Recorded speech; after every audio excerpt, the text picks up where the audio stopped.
El Movimiento Popular de Liberación de Angola, o MPLA, era el grupo más numeroso y su ideología era de izquierdas. Estaba situado en la capital, Luanda, y en sus alrededores. Agostinho Neto y Lucio Lara eran los líderes de este movimiento de gran diversidad étnica. En la década de los 60 Cuba les proporcionó formación militar y Moscú las armas necesarias.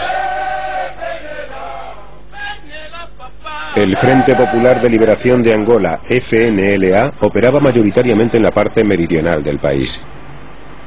Su líder, Holden Roberto, era un estridente anticomunista estrechamente vinculado al vecino Zaire, que le suministraba armas estadounidenses bastante anticuadas.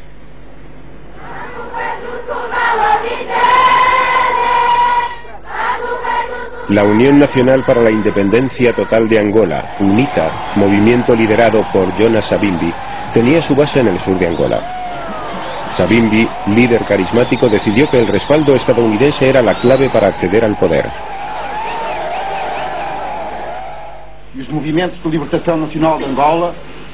Los tres grupos rivales se reunieron en Albor, Portugal. Allí llegaron a un acuerdo sobre la independencia y las elecciones. Los Estados Unidos se negaron rotundamente.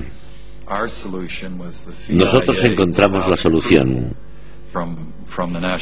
La CIA, sin la aprobación del Consejo Nacional de Seguridad, entregó $300.000 a Holden Roberto y le ordenó que enviara a su gente al norte de Angola.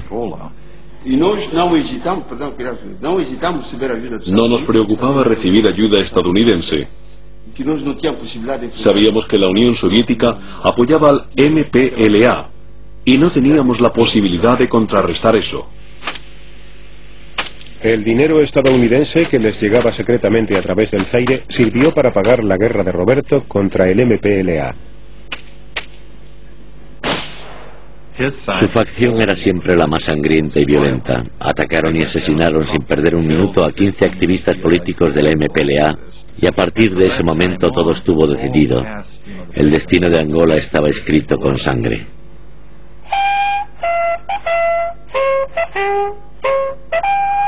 Los estadounidenses no estaban seguros de que las tropas de Roberto pudieran derrotar al MPLA. La Agencia Central de Inteligencia envió a John Stockwell a investigar. Roberto dijo que contaba con 30.000 hombres, pero yo tuve dificultades para contabilizar 30. Estaban mal armados, desorganizados y eran una especie de muchedumbre caótica. Él era un vaquero de ciudad.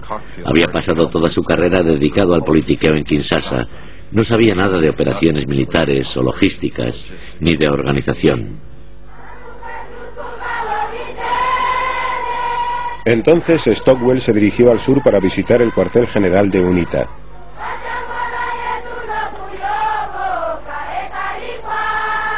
Allí se reunió con su líder, Jonas Savimbi. Me pareció un tipo muy diferente de revolucionario. Había pasado toda su vida, 20 años en Angola, y había llegado a liderar la guerrilla luchando él mismo. Whatever the consequences, whatever the results, we will continue to fight because we don't want to be slaves of Russia in Angola, in our own country. Estados Unidos respaldaba ahora dos de los tres movimientos independentistas. Washington descartó intervenir en Angola con tropas estadounidenses. En lugar de eso, se volvió en secreto hacia África del Sur. Los Estados Unidos solicitaron nuestra asistencia a un nivel muy elevado. O mejor dicho, solicitaron que Sudáfrica ayudara a la UNITA.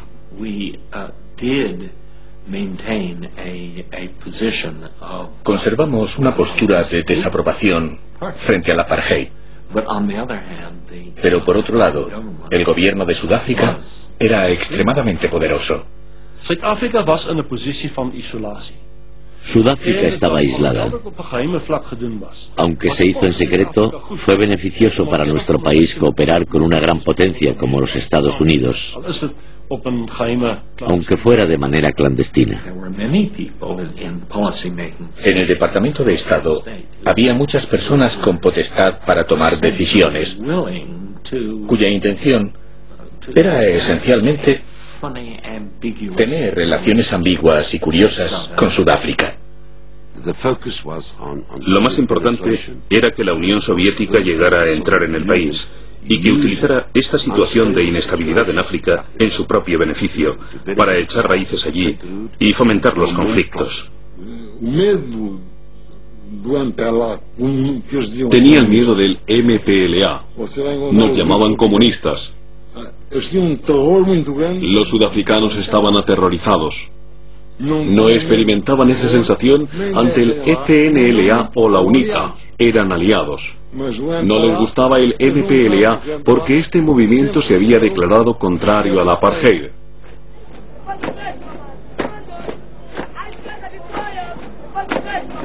En Luanda el MPLA comenzó a organizar desfiles, pero estaba perdiendo el control en las zonas rurales. Estábamos solos, mal equipados, mal entrenados y carecíamos de armas. Pedimos ayuda a los cubanos para poder resistir a esa agresión. Encantado de poder mostrar su liderazgo en el mundo desarrollado, Cuba envió 400 instructores militares a Luanda, pero sin consultar a Moscú.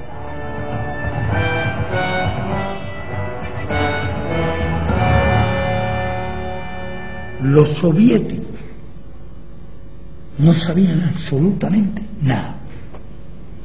Cuando nosotros tomamos la decisión, porque teníamos muy viejas relaciones de muchos años con Neto y con el movimiento de independentistas en Angola, estábamos muy disgustados.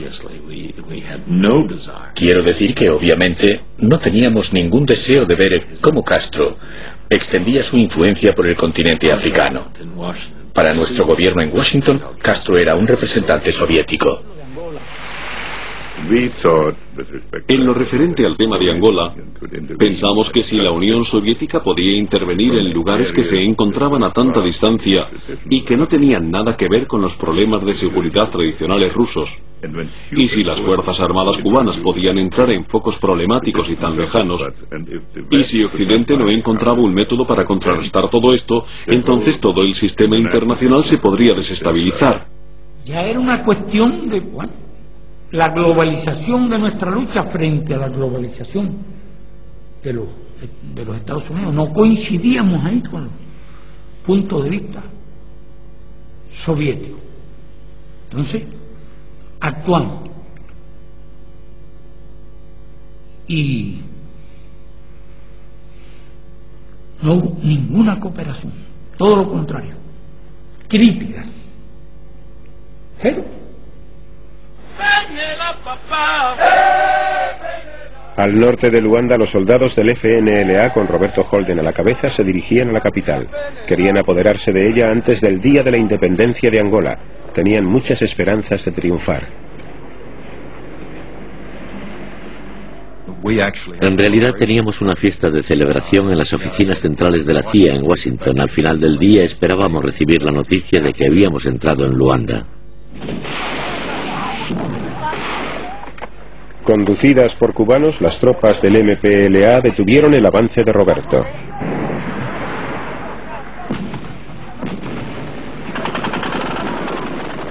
En medio del valle comenzaron a aterrizar unos 2000 cohetes de 122 milímetros y nosotros no teníamos nada con qué responderles, por lo que nuestras fuerzas se dispersaron y emprendieron la huida. Las fuerzas militares del FNLA habían sufrido grandes daños. El aliado de los Estados Unidos estaba en apuros.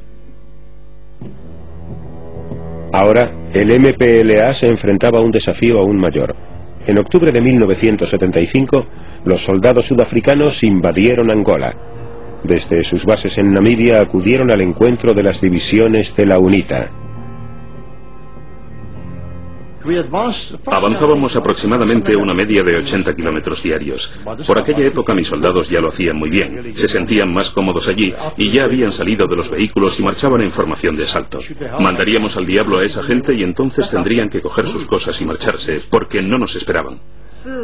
Los sudafricanos estaban prestando ayuda a la UNITA y Zaire apoyaba al FNLA. Por lo tanto, era justo que el MPLA pidiera ayuda a los cubanos en su lucha contra las invasiones.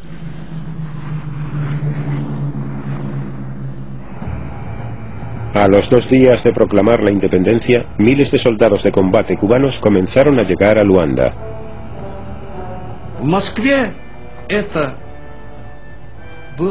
En Moscú la noticia se recibió con entusiasmo. Solo cuando los cubanos entraron en el conflicto nos involucramos nosotros también, porque los cubanos, a su vez, nos pidieron ayuda a nosotros. Querían armas y provisiones, y empezamos a enviar mercancías a Angola rápidamente, aunque no entraba en nuestros planes entrar en ese país.